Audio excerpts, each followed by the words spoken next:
My self Rajendra Sharma. आज हम fifth unit जो फर्स्ट ईयर ऑनर्स की जो फिफ्थ यूनिट है फर्स्ट सेम की, वो है सॉल्यूशन। तो सॉल्यूशन के बारे में हम कुछ इंट्रोडक्शन देख लेते हैं। विलियन यानी सॉल्यूशन में दो घटक होते हैं मुख्य रूप से। एक विलायक होता है जिसे सॉल्वेंट कहते हैं, और दूसरा विलय होता है जिसे इंग्लिश में सॉल्यूट कहते हैं। जो विलायक होता है वो आधिक्य में होता है, और विलायक की तुलना में इसकी क्वांटिटी कम होती है। यानी विलायक में विलय घुला हुआ होता है, और जिससे विलियन का फॉर्मेशन होता है। विलायक में जो विलय होता है वो उसमें एक या एक से अधिक घटक हो सकते हैं। यानी जितने ज़्यादा घटक होंगे विलय के प्रकार उतने ही होंगे। जैसे अगर मान लीजिए विलियन द्विअंगी है, यानी उसमें विलियन जो है उसमें केवल दो ही घटक हैं। क्या हैं? दो ही घटक हैं, तो वह बाइनरी सॉल्यूशन कहलाता है। और यदि तीन है तो ट्राइनरी या त्रिअंगी सॉल्यूशन कहलाएगा। सॉल्यूशन अनसैचुरेटेड हो सकता है। अनसैचुरेटेड मीन्स कि उसमें और ज़्यादा मात्रा में हम सॉल्यूट मिला सकते हैं। जो विलय है उसकी क्वांटिटी को और बढ़ाया जा सकता है, यानी वो एक असंतृप्त विलियन है। यानी और ज़्यादा मिलाने पर वो सॉल्वेंट में मिल जाएगा सॉल्यूट। और एक होता है सैचुरेटेड सॉल्यूशन। सैचुरेटेड सॉल्यूशन का मतलब है कि अगर मान लीजिए किसी विलियन में विलय को एक सीमा से अधिक मिलाते हैं तो वह उसमें नहीं घुल पाता और वो नीचे बैठ जाता है। तो ऐसे सॉल्यूशन को सैचुरेटेड सॉल्यूशन कहेंगे। और एक होता है सुपर सैचुरेटेड विलियन, यानी एक सैचुरेटेड सॉल्यूशन में जितना सॉल्यूट होता है उससे अधिक यदि हम सॉल्यूट मिलाएं तो वो सुपर सैचुरेटेड सॉल्यूशन होगा। और ये जनरली क्या होता है, स्टेबल नहीं होता। यानी कुछ समय पश्चात इसमें जो सॉल्यूट है वो अलग होने लगता है सॉल्वेंट से।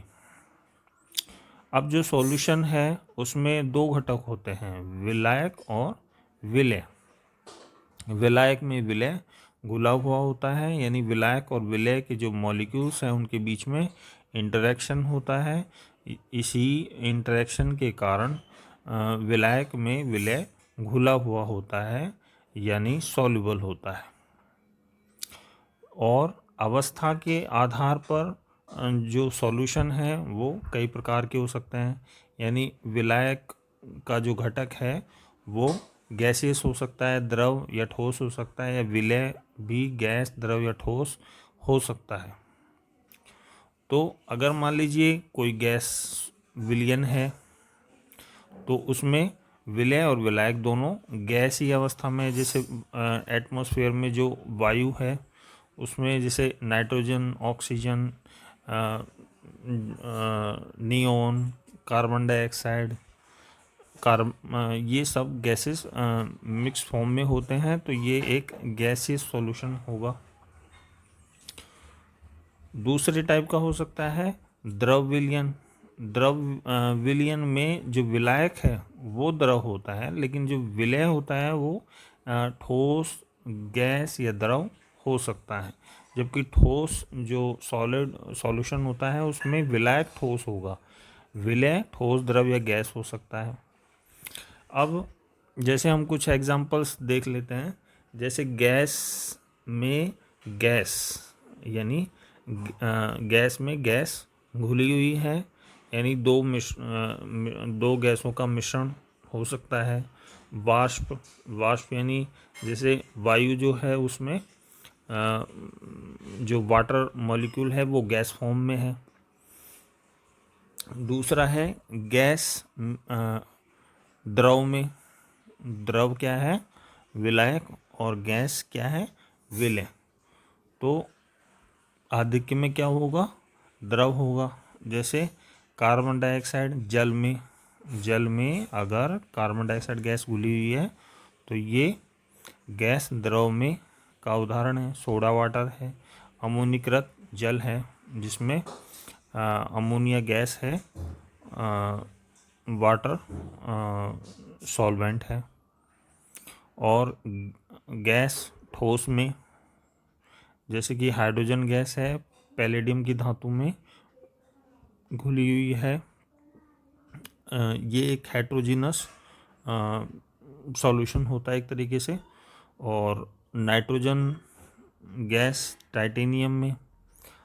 द्रव गैस में, द्रव गैस में मतलब द्रव का जैसे वाष्पीकरण, यानी जो द्रव है लिक्विड वो गैस या वायु में घुली हुई है तो द्रव गैस में। कोहरे में क्या होता है? वायुमंडल में जो एटमॉस्फेयर है, वायु में जो वाटर मॉलिक्यूल्स हैं वो लिक्विड फॉर्म में होते हैं जिससे कोहरा बनता है। ये एटमॉस्फेयर में होता है। द्रव में जैसे मान लीजिए दो लिक्विड हैं आपस में घुले हुए हैं, जैसे एथिल अल्कोहल जल में घुला हुआ है तो ये द्रव का उदाहरण है। द्रव ठोस में, जैसे कि पारा सोने में, या बेंजीन ठोस आयोडीन में। ठोस गैस में जैसे कि ठोस का उदरपातन जो सब्लिमेशन होता है। धूल के कण है ना, वायु में होते हैं तो ये एक सॉल्यूशन जो बनाते हैं ये ठोस गैस में हो गया। ठोस द्रव में, जैसे नमक को जल में घोल दिया तो ये उदाहरण हो गया ठोस द्रव में। ठोस में यानी जैसे मिश्र धातु कॉपर प्लस औरम, या जैसे पीतल, जिंक और तांबा आपस में मिक्स है यानी पीतल बना रहा है तो यानी ठोस में। तो इस तरीके से कई तरीके के सॉल्यूशंस हो सकते हैं सॉल्युबिलिटी के आधार पे, अवस्था के आधार पे। तो लेकिन मेनली सॉल्यूशन में मेन दो घटक होते हैं, एक विलायक होता है और एक विलय होता है, यानी सॉल्वेंट प्लस सॉल्यूट। सॉल्यूट कम क्वांटिटी में होता है और जो सॉल्वेंट होता है वो क्या होता है? अधिक क्वांटिटी में होता है।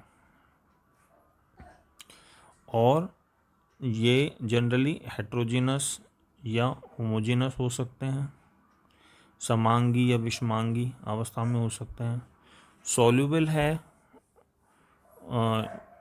तो यानी जो सॉल्वेंट और सॉल्यूट दोनों के बीच में इंटरेक्शन यदि हो रही है तो इजीली, अगर हाई इंटरेक्शन है तो वो इजीली एक दूसरे में घुल जाते हैं, सॉल्यूशन इजीली बन जाता है और स्टेबल भी होता है।